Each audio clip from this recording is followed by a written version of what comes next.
नमस्कार, मैं हूं श्वेता सिंह और आप देख रहे हैं श्वेत पत्र। मशहूर लेखक सादत हसन मंटो ने लिखा था, हिंदुस्तान के तरक्की पसंद नौजवानों को बीमार कहा जाता है। वो बीमार है, इसमें कोई शक नहीं, लेकिन ये बीमारी वो इश्क है जो उनको अपने वतन के जर्रे जर्रे से है। आज भी ये देश के युवाओं की हकीकत है। यानी वो पुराना कायम तो रखना चाहते हैं, लेकिन एक नई सुबह जरूर चाहते हैं, तरक्की जरूर चाहते हैं। पश्चिम बंगाल के युवा जब वोट डालने जाएंगे तो किस मुद्दे को मन में लेकर जाएंगे, आज इसी पर पेश है श्वेत पत्र। हालत क्या है हमारे नौजवानों का? वो भटक रहे हैं इधर से उधर, बेरोजगारी बहुत बड़ी पैमाने पर गिर चुकी है। एक बार आशीर्वाद दीजिए, हम अपनी जान आपकी भलाई के लिए खपा देंगे। युवाओं का रुख जिस तरफ हो जाता है, इतिहास उसी तरफ मुड़ जाता है। दीदी को बंगाल के युवाओं के भविष्य के साथ नहीं खेलने दिया जाएगा। और अगर सबसे ज्यादा युवाओं वाला राज्य अपने सबसे आक्रामक चुनाव के दौर से गुजर रहा हो, तो नौजवानों की भूमिका मुद्दों और वोटों से कहीं अधिक हो जाती है।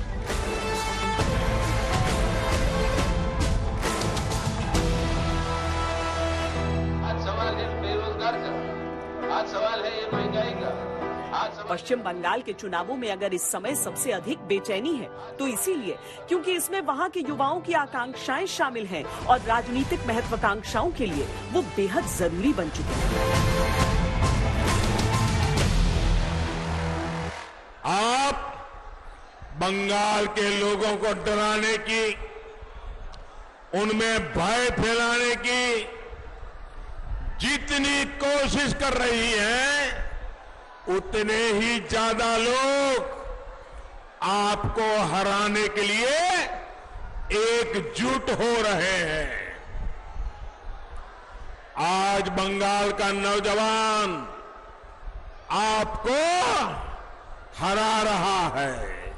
এবং 5 লক্ষ ছেলে মেয়ের চাকরি হবে আলাদাভাবে, কয়েক কোটি চাকরি স্মল স্কেল ইন্ডাস্ট্রিতে হয়েও, মাটির সৃষ্টিতে হয়েও 50% বেকারি আমরা কমিয়েছি, আরো 50% বেকারি আমরা কমিয়ে দেবো।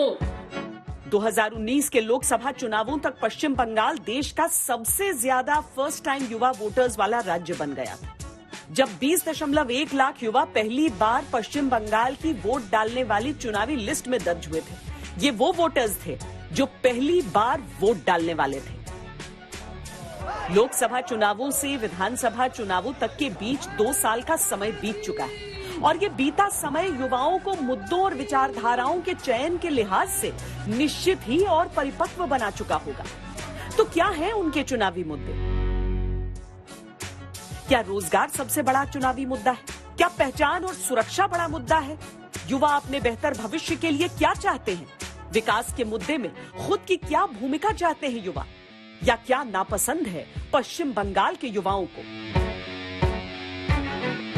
बीजेपी हो या टीएमसी या हो कांग्रेस लेफ्ट आईएसएफ गठबंधन, इन चुनावों में युवाओं को लेकर सबने अपनी रणनीति अलग से तय की।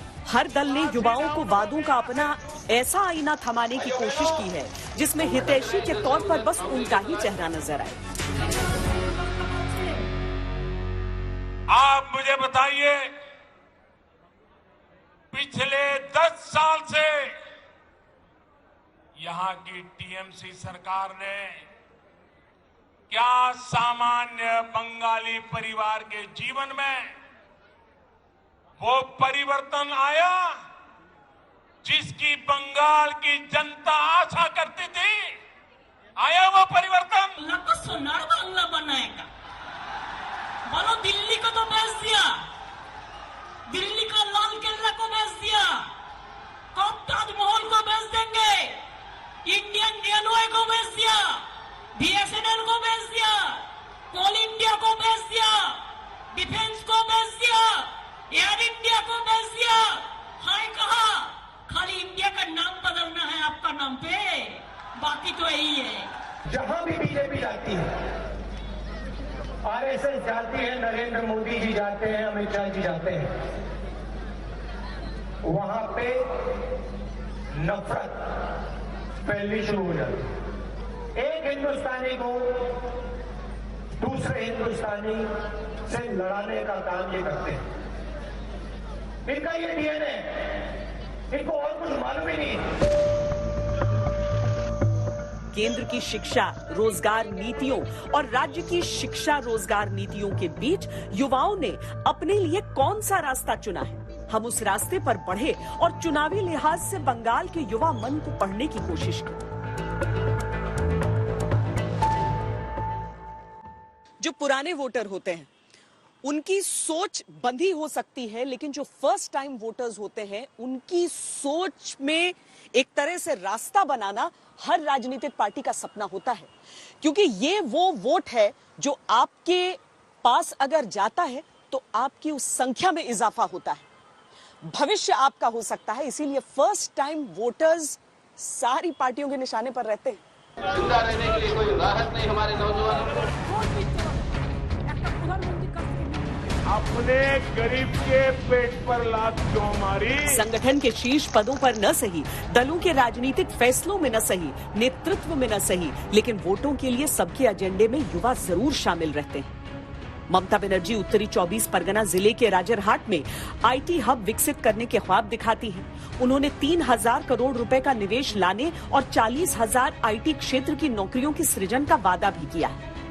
इस बार अपने घोषणा पत्र में फिर से तृणमूल कांग्रेस ने युवाओं को 10 लाख रुपए तक का क्रेडिट कार्ड देने का वादा किया है, जिस पर सिर्फ 4% ब्याज होगा। बीजेपी डबल इंजन की सरकार बनने पर बंगाल के युवाओं के सामने आर्थिक सशक्तिकरण और संपूर्ण विकास का वादा कर रही है। महिलाओं को नौकरी में 33% आरक्षण भी उसके चुनावी एजेंडे में शामिल है। हमारी बेटियां, बंगाल का युवा आज बंगाल में आशोल परिवर्तन के लिए आया है। आशोल परिवर्तन। मैं इस ब्रिगेड ग्राउंड से आपको इस आशोल परिवर्तन का विश्वास दिलाने आया हूं। विश्वास बंगाल के विकास का, विश्वास बंगाल में स्थितियों को बदलने का, विश्वास बंगाल में निवेश बढ़ाने का, उद्योग बढ़ाने का, विश्वास बंगाल के पुनर्निर्माण का। बंगाल के युवाओं के बीच भी ये सवाल बार बार उठता है कि तरक्की के किस वादे पर वो यकीन करते हैं, या तरक्की का वो कौन सा वादा अपने राजनीतिज्ञों से चाहते हैं। तो जवाब में जो सोच निकल कर बाहर आती है वो उनके मन का मुद्दा होता है। क्या सोचकर वोट डालेंगे? इशू क्या है? आइडियली डेवलपमेंट एंड मेजरली की यूथ के लिए what are the schemes, because startup India भी हमने सुना है, we have also heard about the various schemes of the government, but as of now as a unit provider we are not getting access to it. So there needs to be an ease of access, a single clearance window. अगर कोई innovation करता भी है तो उसको proper software, proper framing का help दिया जाता है। हमारे देश में बहुत एक्सपेंसिव है, तो बच्चे वो सेवा ले ही नहीं पाते। अगर वो ले ही नहीं पाएंगे तो इस देश में इनोवेशन होगा कहाँ से? जो भी गवर्नमेंट है वो अपॉर्चुनिटीज लेके आए। जैसे हम लोग यंग है, स्टार्टअप्स के फील्ड में है, तो स्टार्टअप्स के फील्ड में हमारे पास डेली आइडियाज आते रहते हैं। एज ए वेंचर बिल्डर हम लोग एज ए तो हमारे पास आइडियाज आते रहते हैं, पर आइडियाज आना और आइडिया सही से एग्जीक्यूशन होना, इसके बीच में गवर्नमेंट का बहुत बड़ा इंपॉर्टेंट रोल रहता है कि गवर्नमेंट ग्रांट लाए, गवर्नमेंट अपना सपोर्ट लाए। जैसे स्टार्टअप इंडिया है, स्टार्टअप इंडिया एक्टिव हमको सिर्फ सोशल मीडियाज पे नजर आता है, ग्राउंड लेवल पे कितना वर्क हो रहा है ये सबसे बड़ा इंपॉर्टेंट है। गवर्नमेंट पे देखे कि स्टार्टअप ये यंग माइंड्स क्या कर रहे हैं। युवा वोटर्स की राय चुनावी व्यवस्था में सियासी दलों के लिए स्पष्ट उद्घोष की तरह होती है। पश्चिम बंगाल के कोलकाता जिले में ही अकेले 40,668 नए वोटर हैं, लेकिन सबसे अधिक 2 लाख नए वोटर मुर्शिदाबाद में जुड़े हैं। इसके बाद उत्तर और दक्षिण 24 परगना, फिर नादिया और हुगली में नए वोटर सबसे अधिक जुड़े। अगर इन जिलों में होने वाली चुनावी रैलियों का ही विश्लेषण किया जाए तो युवाओं की अहमियत इन चुनावों में और स्पष्ट हो जाती है। यहाँ के कुटीर उद्योग, यहाँ के हस्तशिल्प, यहाँ के बुनकरों को, यहाँ के मुख शिल्प, इनकी भी कभी दीदी ने सूद तक नहीं ली। बीजेपी के लिए ये आत्मनिर्भर भारत के बहुत बड़े स्रोत है, लेकिन टीएमसी के तोलाबाज किसी को नहीं छोड़ते। মিথ্যে কথা প্রাইম মিনিস্টারের, আমি 100 সিট পাবো, আমি 200 সিট পাবো, বলে না না তুমি 201 93টাতে ইলেকশন, এই 292টাতে ইলেকশন হচ্ছে, তুমি 500 সিট পাবে, 200ই তুমি 500 পাবে। এত মিথ্যেবাদী, এত মিথ্যে কথা বলে, ওদের কোনো কথায় বিশ্বাস করবেন না। নিজের ভোট নিজে দিন, জোড়া ফুলে ভোট দিন, সকাল সকাল ভোট দিন, জোড়া ফুলে ভোট দিন। कट मनी वाली सरकार जानी चाहिए या नहीं जानी चाहिए? ये सिंडिकेट वाली सरकार जानी चाहिए या नहीं जानी चाहिए? ये तुष्टीकरण करने वाली सरकार जानी चाहिए या नहीं जानी चाहिए? हर साल 10,000 रुपया हर किसान को दिया जाएगा।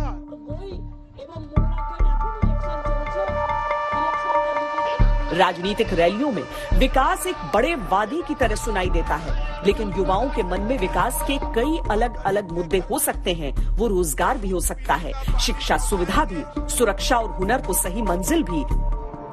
किस मुद्दे को युवा किस रूप में देखते हैं, ये समझना भी जरूरी है अगर समझना है चुनावों के मिजाज को। हिंदुस्तान में सबसे पहले अंडरग्राउंड मेट्रो कोलकाता शहर में शुरू हुआ। आज यहां पर जमीन के ऊपर भी मेट्रो दौड़ रही है, नवीनीकरण हो चुका है, लेकिन साथ में यह ट्रैम भी है। विकास की इन सारी निशानियों के साथ हाथ से खींचे जाने वाले रिक्शे भी चलते हैं। ऐसे में विकास के उस संतुलन को समझना भी है और ये देखना है कि युवाओं के एजेंडे में विकास कहां पर खड़ा है। हम शिक्षित युवाओं के लिए रोजगारों का सृजन को ध्यान में रखते हुए प्रत्येक ब्लॉक में नेताजी सुभाष चंद्र बोस, नौकरी, आर्थिक विकास का मुद्दा युवाओं की नब्ज को छूता है। बीजेपी 2011 और 2016 में किए गए लाखों रोजगार के वादों का हिसाब मांग रही है। टीएमसी तीसरी बार सत्ता में आने पर 5 लाख नए रोजगार का वादा घोषणा पत्र में कर चुकी है और बीते 1 दशक की सत्ता में करीब 1.5 करोड़ रोजगार सृजन का दावा भी कर रही है। हालांकि आंकड़े कहते हैं कि मार्च 2021 तक 35 लाख बेरोजगार सेवा योजन कार्यालय में रजिस्टर्ड हो चुके हैं, जिनमें अकेले 1 लाख 2020 में ही जुड़े हैं। 2 लाख से अधिक स्थायी पद खाली पड़े हैं। सरकारी स्कूलों में 1.5 लाख पद रिक्त हैं। You see a lot of scope for improvement in so many different aspects, and when you don't see a lot of development happening, it's obviously disheartening. But it's nice to see a upcoming change happening gradually. तो आपको मन करता है कि Darjeeling develop करे और ज्यादा better हो? Yes, especially in field of like employment and opportunities, which we feel it's still lacking. The area is not yet developed to meet the demand of the youth. पश्चिम बंगाल सरकार की ही रिपोर्ट के अनुसार करीब 2 लाख रिक्त पदों पर लोगों को नियुक्त करने की जगह इतने पदों पर संविदा के आधार पर लोगों को भर्ती किया गया है। यानी कि जब काम नहीं तब पैसा नहीं। एक रूप से देखा जाए तो 2 लाख सरकारी नौकरियां ही लगभग खत्म की जा चुकी हैं। आशोल परिवर्तन का मतलब,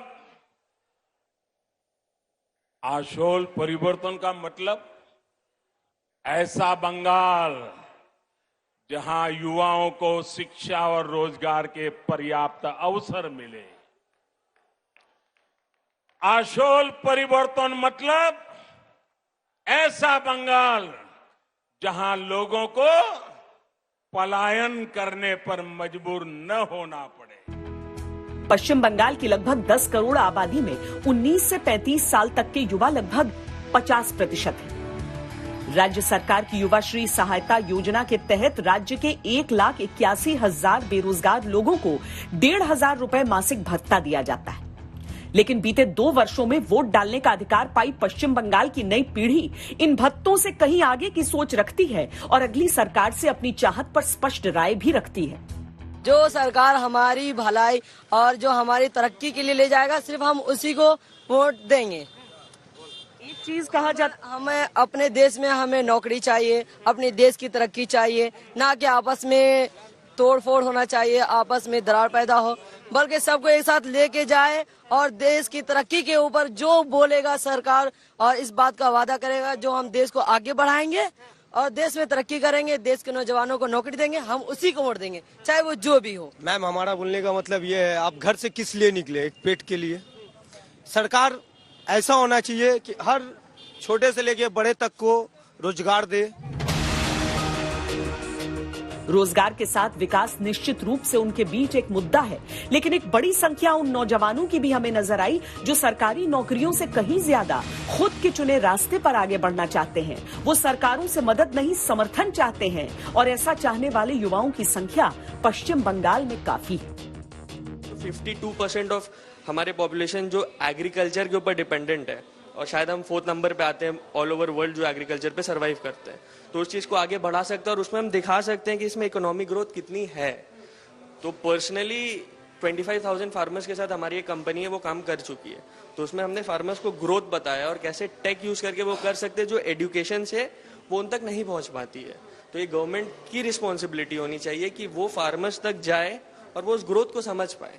यानी कि आपको एक ऐसी सरकार चाहिए जिसकी सोच, जिसका इंटेंट अच्छा हो और वो ग्रोथ पे ध्यान दे, ना कि उस चीज को ट्रेडिशनली फॉलो करने के ऊपर। के चांसेस आप लोग खुद क्रिएट करना चाहते हैं या आपको लगता है कि क्रिएशन होना चाहिए, एम्प्लॉयमेंट जनरेशन होना चाहिए? एक्चुअली जनरेशन होना चाहिए था, बट वो हुआ नहीं। तो अभी अपने आप जनरेशन थोड़ा बहुत तो हो रहा है, तो वो भी सपोर्ट करना चाहिए गवर्नमेंट को। हमारे लिए भी थोड़ा बहुत स्कीम्स, जो नया स्टार्टअप्स है उनको भी थोड़ा boost, whether it is in front of monetary हो या फिर इन टर्म्स ऑफ स्किल्स, वो सब हमको भी प्रोवाइड करना चाहिए। वादों में जनरेशन गैप, विचारों में जनरेशन गैप, लेकिन इस जनरेशन गैप को पाटने के लिए प्रचार का भी खूब इस्तेमाल किया जाता है और सारी राजनीतिक पार्टियां ये फॉर्मूला आजमाती हैं। ये एक अलग बात नजर आई पश्चिम बंगाल के अधिकतर युवाओं में हमें कि वो सिर्फ रोजगार नहीं बल्कि स्किल के दम पर संपूर्ण आर्थिक विकास को चुनना पसंद करते हैं। स्टार्टअप्स के ख्वाब अगर वो देखते हैं तो स्पोर्ट्स के क्षेत्र में भी काम करने वाली सरकार चाहते हैं। मेरे लिए एक पॉइंट है जो कि स्पोर्ट्स रिलेटेड, ठीक है। आज के डेट में स्पोर्ट्स इज क्वाइट नेसेसरी आज के डेट में, बट यहाँ पे क्रिकेट छोड़ के बाकी किसी स्पोर्ट्स को इंपॉर्टेंस नहीं दिया जाता, जो कि गलत है एक तरह से। बाकी बहुत सारे स्पोर्ट्स हैं जिसको मतलब अगर इंपॉर्टेंस दिया जाए वो ज्यादा इंगेजिंग और ज्यादा इंटरेस्टिंग रहते हैं। क्रिकेट बंगाल में हम फुटबॉल दे सकते हैं, फुटबॉल फॉर एग्जाम्पल। बंगाल का सरकार ने हमारे युवाओं के लिए कोई ठोस कोई भी कार्यक्रम नहीं हुआ है। लेफ्ट गवर्नमेंट समय से लेकर के तृणमूल कांग्रेस के समय तक कुछ भी काम नहीं हुआ है। इस एरिया में बहुत दम है। एक्चुअली मैं खुद इस देश का खेल मंत्री हूँ। इस देश का युवाओं को आगे ले जाने का जिम्मेदारी इस वक्त मेरे पास है। प्रधानमंत्री जी ने मुझे इस देश का खेल को बदलने के लिए एक लक्ष्य दिया है, लेकिन मैं आपके सामने में आज बताना चाहता हूँ, ये पूरा नॉर्थ बंगाल, वेस्ट बंगाल के साथ साथ वेस्ट बंगाल का जो नॉर्थ पार्ट है, इसमें सबसे ज्यादा टैलेंट है। विकास के लिए वोट के कई पैमाने हो सकते हैं और एक पीढ़ी ऐसी भी मिली पश्चिम बंगाल में जो खुद रोजगार और विकास की आस में थोड़ी मायूस हो चली है, लेकिन जब भी उनके सामने ये सवाल आता है तो आंखें चमक उठती हैं। यहाँ विकास होना चाहिए, यहाँ अच्छा संस्कार होना चाहिए, नौकरी मिलना चाहिए, ये सब चीज चाहिए हमें। पेट भर खाना मिलना चाहिए, ये नहीं कि एक वक्त का खाना खाया 4 दिन के बाद खाना मिलेगा, ऐसा नहीं होना चाहिए। हर इंसान को 2 वक्त का खाना, तन पर कपड़ा मिलना चाहिए, यही उसके लिए सबसे बड़ा पार्टी होता है। कोई भी पार्टी, यहाँ हमारा टीएमसी का जो भी अनवर खान है बहुत काम करता है, ऐसा बातें नहीं करता है। कोई मर गया उसके लिए भी करता है, कोई जिंदा किसी का शादी में हर चीज के लिए मदद करता है, ये नहीं कि नहीं करता है, करता है। लेकिन नौकरी और बेरोजगारी इंसान को मार रहा है और कुछ नहीं।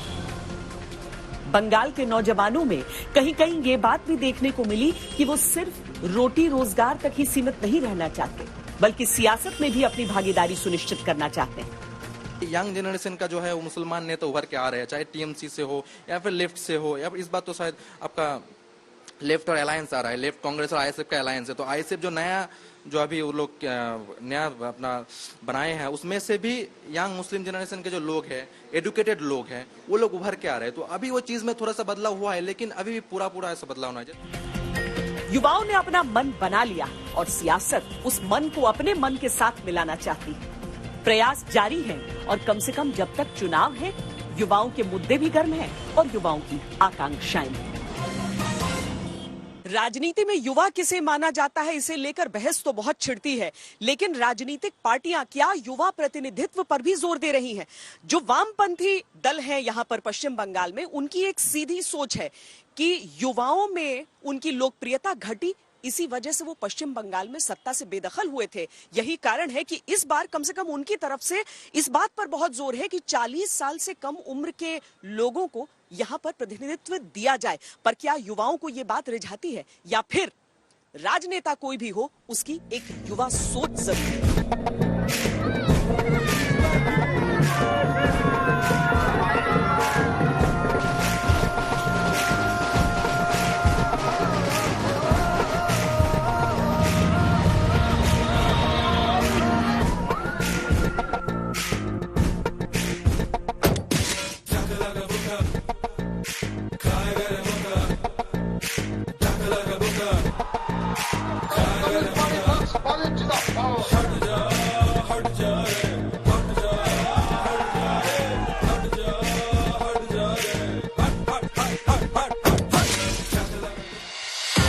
राजनीति में युवा कौन और कब तक, ये कई बार बहस का मुद्दा बन जाता है। लेकिन उम्र के खाने में लिखा नंबर स्थिति स्पष्ट कर ही देता है। पश्चिम बंगाल चुनाव में युवाओं की तादाद इतनी है कि हर पार्टी को अपनी राय और सोच बदलनी पड़े। सत्ता की हैट्रिक की ख्वाहिश हो, सत्ता के गलियारों में सम्मानजनक सेंध लगाने के प्रयास हो, या पहली बार बंगाल विजय का संकल्प, युवा सबके लिए सत्ता का सिंबल बन चुके हैं। आखिर क्यों हर पार्टी युवाओं को लुभाने में कोई कसर नहीं छोड़ रही? आखिर क्या है राजनीतिक दलों की युवा राजनीति की रणनीति? आखिर कितना दबदबा है युवाओं का इन चुनावों में? कि ये जो कोलियारी में जो लोग काम करते हैं, ऑलरेडी एग्जिस्टिंग लोग काम करते हैं, इनका छटनी होने से हम रोके और ये भी सुनिश्चित करें जो आने वाला जनरेशन है, जो युवा है, छात्रा है, जो पढ़ लिख के यहाँ पे नौकरी करना चाह रहा है, जो जमहूरिया का युवा है, इतने दौड़ में गए हैं कैंपेन के दौरान। युवाओं का एक ही बात है कि हमें नौकरी नहीं मिल रहा है। हम ITI पास है, पॉलिटेक्निक किए हैं, इंजीनियरिंग किए हैं, लेकिन हमारे पास आज नौकरी नहीं है। आप लोग और शक्तिशाली करके और शक्ति देते हुए, अपना हाथ देते हुए इस बात को सुनिश्चित कीजिए किसी जमहूरिया के अंदर आवाज नहीं गूंजे आप लोगों की, लेकिन कोलकाता के राजपथ तक, विधानसभा के अंदर तक आप लोगों की जो आवाज है वो गूंजे। इनमें से कोई अभी भी पढ़ाई कर रहा है, कोई छात्र संघ से जुड़ा है, तो किसी ने अभी अभी कॉलेज छोड़ा है।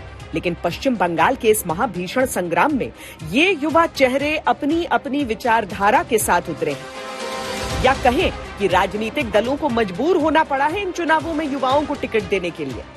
लेफ्ट दलों पर आरोप लगता रहा कि वो बुजुर्गों का संगठन बन चुका है और युवाओं का उससे मोह भंग हो चुका है, जिसकी वजह से उसका जनाधार सिमट चुका है।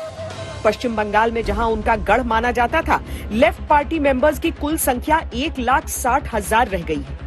इसमें से युवाओं की संख्या सिर्फ 16% है। पिछले 11 सालों में लेफ्ट का वोट शेयर घटकर 40 से 5% पर आ गया। 2019 लोकसभा चुनावों में एक भी सीट नहीं जीत सका वाम मोर्चा।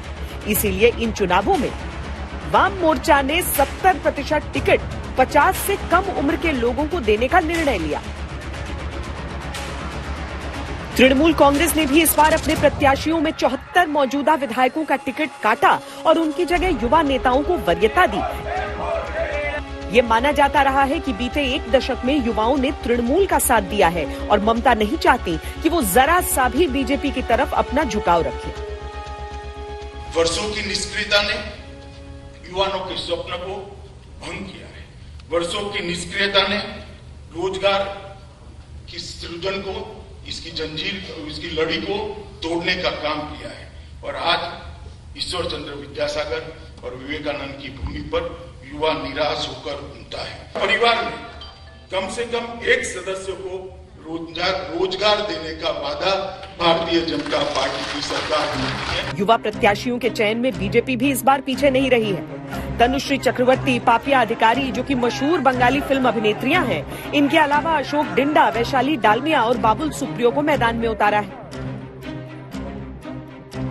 चीफ मिनिस्टर है, उनको 2 नोटिस मिल चुकी है। वो अपने आप में बहुत शर्म की बात है। अगर मैं कुछ ऐसी शब्द कहूँ पब्लिकली जिसके लिए मुझे इलेक्शन कमीशन का नोटिस आए तो मुझे बुरा लगेगा। अब दीदी को नहीं लगती है। आज भी सुबह मैंने सुना कि पिछले नोटिस का जवाब भी नहीं दिया उन्होंने। नहीं दिया। वो समझते हैं कि वही कॉन्स्टिट्यूशन है, वही सारी चीजें खुद ही चलाएगी और उसीलिए ये हमारे कॉन्स्टिट्यूशन और डेमोक्रेसी के लिए खतरा है।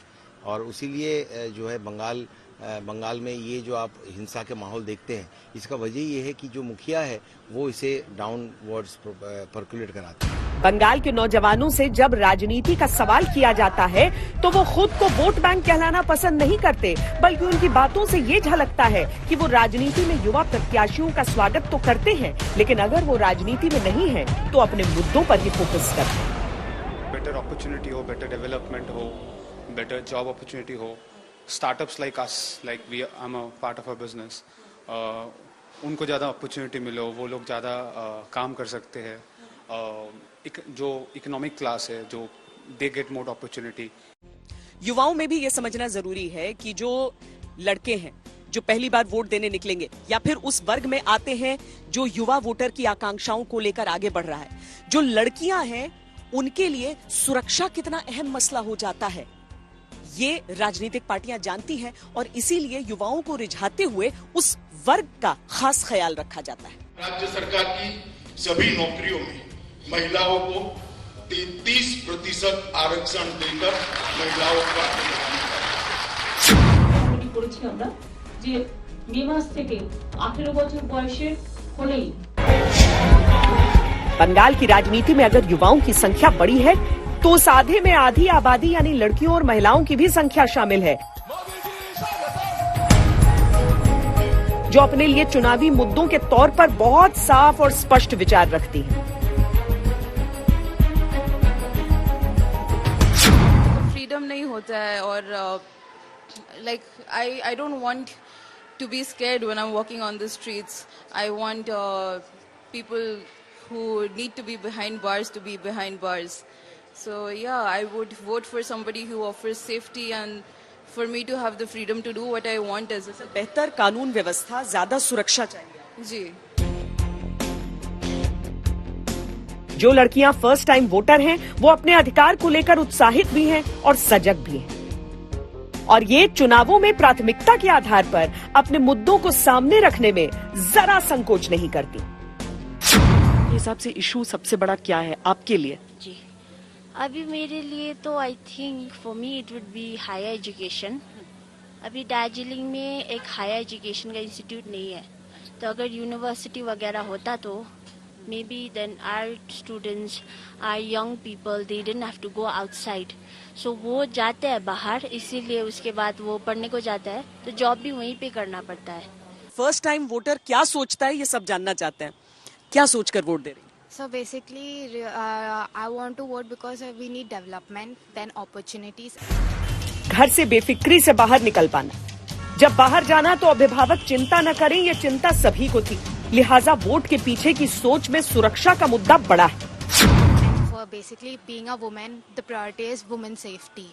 So basically here night or whatever time, if we women go alone, we shouldn't be that scared to be like, oh God, if someone comes and chases us or something. So I hope that fear goes away.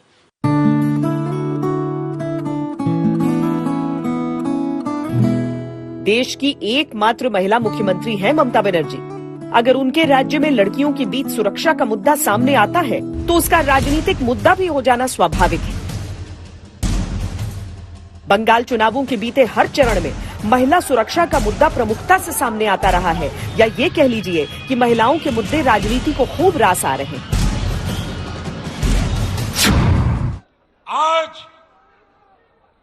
आज बंगाल में मां माटी मानुष की क्या स्थिति है ये आप भली भांति जानते हैं। যতই করো হামলা জবাব দেবে বাংলা, যতই করো জুমলা জবাব দেবে বাংলা, যতই করো ক্ষতি বাংলা আনবে জ্যোতি, মানে আলো। মনে রাখবেন মা মাটি মানুষের অঙ্গীকার, আমরা নারীদের সুরক্ষিত করে রাখতে চাই। নারীরাই বাংলা গড়বে, ভাইরা পাশে থাকবে, বোনেরা গড়বে, বোনেরা তৈরি করবে। बात सिर्फ चुनावी नहीं रह जाती, जब महिलाओं के खिलाफ अपराध का उल्लेख जमीनी स्तर पर कार्यकर्ताओं के बीच भी होता है तो आरोप बेहद तीखे हो जाते हैं। लॉ एंड ऑर्डर ठीक है? It is, I wouldn't say it's perfect. There are obviously have had, Darjeeling politics have had it's like very shady patches at times, and it's not very uniform at times. Yeah. Law and order good for, मतलब जो महिलाएं हैं, लड़कियां हैं, उनके लिए ठीक है? I think so. It's pretty okay. Compared to the plains, Delhi, Bombay, all of these metro cities, comparatively very safe. Yeah. सुरक्षा का माहौल और डर का जिक्र जब लड़कियों की चिंताओं में आता है तो वो इसीलिए क्योंकि वो अच्छे माहौल में अपने लिए विकास के रास्ते गढ़ना और उन पर चलना चाहती हैं। वो अपनी प्रतिभाओं के दम पर अपनी पहचान बनाना चाहती हैं। आपका पहली बार वोट होगा विधानसभा चुनावों में, लोकसभा में आपने वोट दिया था। जब आप वोट देती हैं तो आप क्या सोचकर, आपके दिमाग में क्या ख्याल रहता है? जो भी इलेक्शन का रिजल्ट हो उसे at least not in only in Bengal but all over India में एक प्रॉपर अपॉर्चुनिटीज मिले यूथ को, not only youth, women, but हर एक सेक्शन ऑफ सोसाइटी को।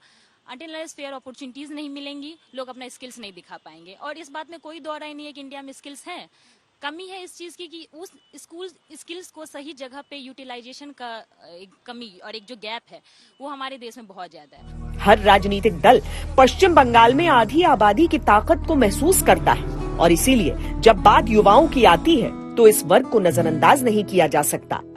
आसानी से देखा जा सकता है कि जब हर पार्टी ने युवाओं को वरीयता दी तो उनमें अधिकतर युवा नारी शक्ति का ही बोलबाला है। युवाओं की छोटी छोटी ख्वाहिशें ही दरअसल एक बेहतर भविष्य का रास्ता तय करती हैं और राजनेता इसे बखूबी जानते हैं। लेकिन सपने दिखाने और सपने देखने में फर्क होता है। कैमरा पर्सन सैयद मोहसिन के साथ मुझे दीजिए इजाजत। देश और दुनिया की बाकी खबरों के लिए आप देखते रहिए आज तक।